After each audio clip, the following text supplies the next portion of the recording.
Fala aí, pessoal, sejam muito bem-vindos. Aqui é o primeiro vídeo aí da série de instrumentação com OpenTelemetry.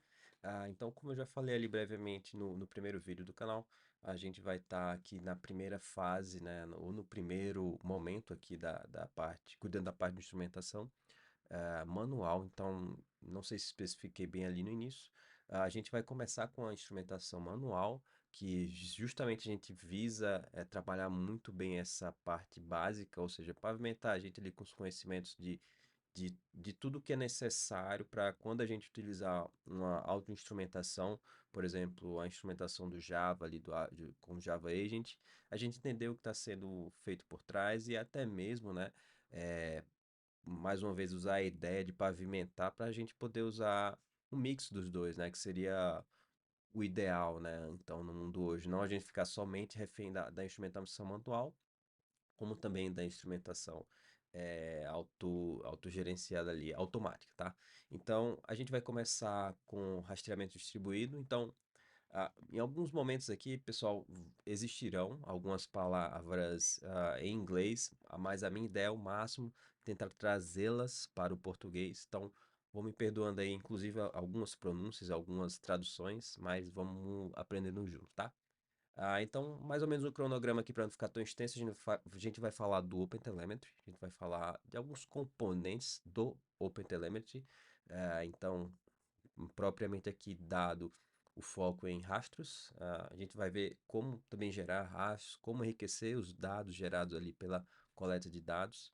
A gente também vai ver como lidar com erros, eventos e também API SDK, tá? Então, a ideia aqui é só para mostrar mais ou menos por onde a gente vai adentrar. Então, o OpenTelemetry em si, ele é um projeto bem grande, ele é o segundo hoje ali na SNCF de mais envolvimento, ficando apenas atrás do Kubernetes. Nesse momento, aqui neste momento, eu não vou aprofundar, tá, no OpenTelemetry em si, projeto. Eu vou aprofundar na parte de instrumentação do OpenTelemetry, mas entenda que o OpenTelemetry é um projeto gigantesco, então eu vou deixar as referências aqui de repositório, de documentação e tudo mais, mas, por exemplo, existe o OpenTelemetry Collector, que não irei abordar nesse momento, mas ele é um pouco diferente do escopo do que a gente vai analisar aqui, tá? Então, como a recomendação, vou deixar o canal do Dose de Telemetria, do Juraci. Então, muito provavelmente vocês vão encontrar quase tudo de resposta lá em relação ao OpenTelemetry. Então, o Juraci é um dos core maintainers, está desde o início. O Juraci é uma referência na área, então deixo muita recomendação dele. E a ideia aqui não é nem, pelo contrário, não ter redundância de assunto, é pelo contrário, né? Trazer uma pegada aqui diferente na parte de ensino, entrar, dissecar algumas ideias e, e passar aqui para vocês, tá? Então, entrem no canal do Docilemetria, pegue base, o Juraci faz lives semanais, vez ou outra ele tá postando algum conteúdo ali extra, então recomendo demais, tá? Então vamos lá, a parte do OpenTelemetry que a gente vai cuidar aqui, a parte de sinais, pipelines, resources, tá? Context propagation, então vamos lá.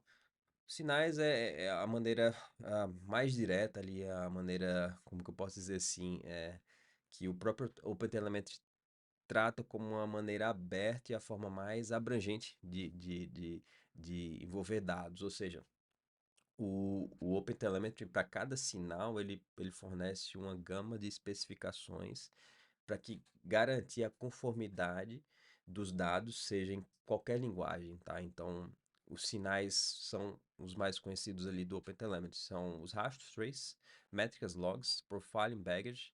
Provavelmente, não sei a altura do ano, quando você está vendo esse vídeo, mas já vai estar mais atualizada, já tem algumas OTEPs, alguns encontros acontecendo para mais sinais entrarem, mas assim, esses são os mais conhecidos, pelo menos até o momento, hoje é fevereiro de 2024, tá? Então, mas, só citando, vamos focar nos três ali primeiros, tá bom? Tendo início aqui na parte de rastros, tá? Então, tracing ou um rastro, tá?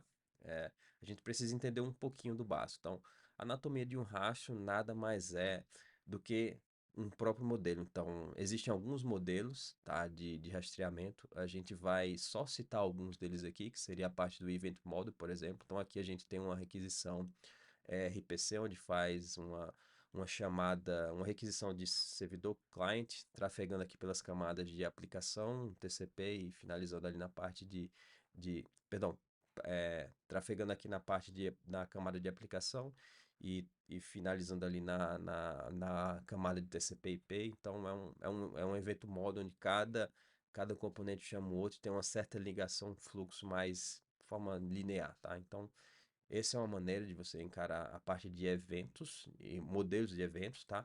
O que a gente vai estar aprofundando é a parte é o modelo de SPAN, tá? Então, o SPAN nada mais do que algumas unidades de trabalho, ou seja, ela representa sempre alguma coisa, seja uma chamada a uma API, uma chamada a um banco, alguma coisa do tipo. E para exemplificar, não ficar uma maneira tão abstrata, tão etérea, eu decidi já falar a parte do rastro, né, do trace. Então, nada mais é aqui do que um rastro, ele tem um início e um fim, tá bem básico, tá, pessoal?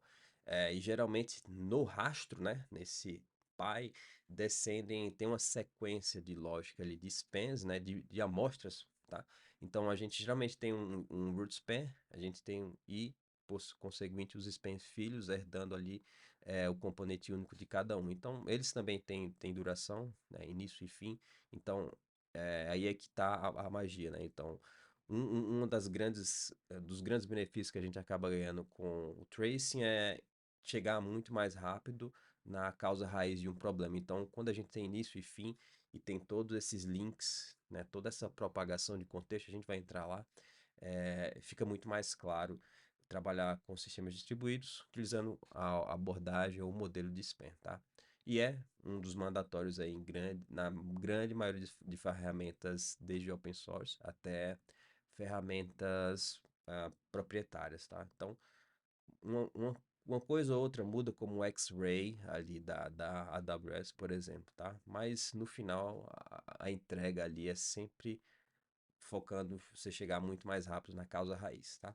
Então, dentro ainda da anatomia de um rastro e no contexto de Spammetrics, a gente tem o Spam Context, que nada mais é do que ele tem a informação do rastro ou sobre o rastro, e essa informação ela deve ser propagada independente do cenário e o contexto do qual o rastro, podendo assim, estar passando, tá? Então, geralmente alguns componentes que existem dentro de um span context é um trace ID, que é um valor único, uma identidade ali daquele trace para garantir nenhuma duplicidade dos dados. Dentro do trace a gente tem o span ID, ou parent identifier, ou pi, né? Como eu falei ali, o root span, nesse caso aqui, no exemplo que eu citei, tá? Então, ele sempre pertence a algum anterior, no caso, ou um nó final, né? Que seria o último filho ali em uma sequência de spans, tá? E tem as traces flags, que são campos onde você pode passar algumas informações, como informações de sampling, por exemplo, ou seja, uma amostragem ali dos dados, porque vou falar rapidamente aqui do sampling, não vou aprofundar nesse momento, mas o sampling é uma técnica, uma engenharia que nos permite ali ah, fazer um filtro, podendo assim dizer, entre aspas, de tudo. Então, nem sempre tudo o que a gente precisa é necessário para responder nossas perguntas. Então, a gente geralmente faz isso de maneira via o head, né, pegando o início ali da amostragem, pegando o final da amostragem. Então, existem algumas técnicas, no caso aqui eu estou mostrando a Tail sempre, que é uma das mais utilizadas.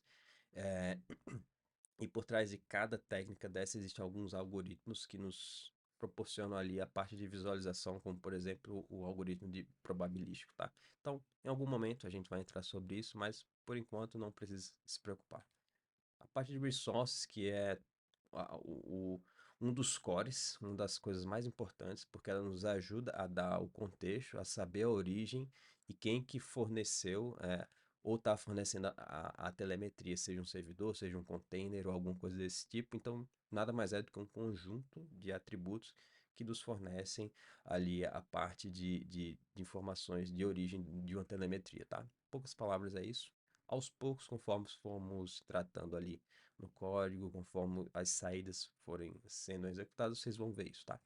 Então, pipelines seria mais ou menos um fluxo, né? Então a gente tem um fluxo de provider, generator e processor. Então, na parte do provider é uma parte importante, tá? Então, a gente geralmente usa ela no ponto de início da aplicação para garantir que tudo que está sendo gerado é realmente capturado pelo OpenTelemetry. Então, o provider atua como um factory, como um fabricador, podendo assim dizer, que dá acesso, né, ao código de aplicação para poder gerar a telemetria. Então, geralmente é utilizado de forma global, via provider SDK, e acaba podendo ser configurado, como já citei, no início da aplicação, antes de qualquer outro dado de telemetria possa ser gerado, justamente para manter a conformidade ali dos dados e ter tudo de forma linear e correta. A parte dos generators, o próprio nome ali já fala, é um gerador, então ele é o que gera o dado da telemetria. Então, no nosso cenário aqui, a gente vai começar falando do tracer. Então, o tracer é um generator ali dentro do código.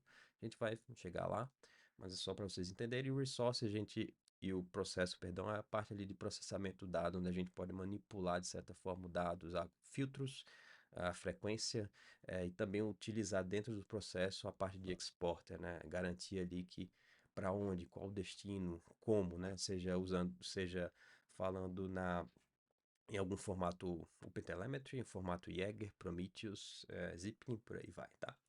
Então, de certa forma, o pipeline nos garante ali o fluxo de criação, processamento e destino, tá?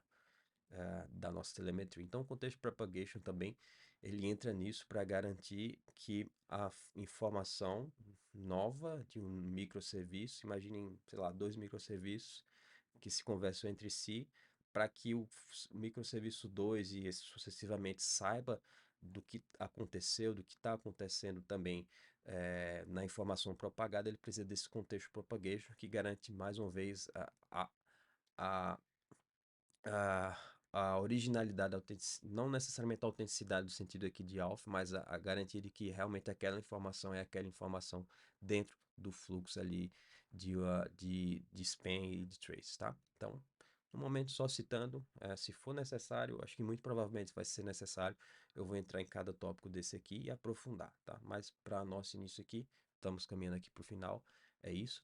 A gente vai também falar um pouco sobre a API SDK, a gente vai mexer muito com a API SDK, então de maneira bem rápida. O SDK ali a gente fica com ele com uso na inicialização da aplicação, por exemplo, providers ali que eu citei anteriormente. Ele também tem as especificações, como eu já falei de início, para o processamento da telemetria, então você consegue fazer o processamento por meio de SDK. Então, no SDK, de rastro, né? A gente tem tracer, já falei aqui brevemente para vocês, tem um exporter, provider, o processor, sampler, propagator. Então, conforme formos adicionando tais requisitos no código, eu vou citando cada um desses, tá?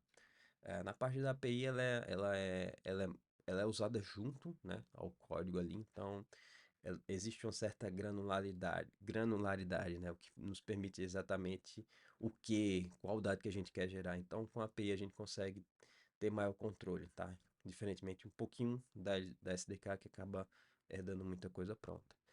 Então, na parte de API de rastros, a gente vai ter os span, que eu falei um pouco, parte de atributos, eventos e links, tá? E a gente, para início aqui de projeto, a gente vai estar utilizando o Pet Clinic, tá? Então, a gente vai configurar esse ambiente. Então, nos próximos vídeos eu vou estar mostrando como praticamente setar um ambiente, como rodar um ambiente. Então, a gente já vai usar essa aplicação pronta, justamente para ganhar tempo, focar mais no que o OpenTelemetry entrega do que na aplicação em si. Mas futuramente, se for o caso, a gente pode trabalhar em alguma criação nossa aqui e fazer literalmente tudo de novo, reaproveitando o que a gente já fez, tá? E na parte de demo, eu vou entrar com vocês e vou falar sobre os próximos passos. Mas até agora a parte teórica é isso. Espero que não tenha ficado muito longo e nos vemos no próximo. Até mais.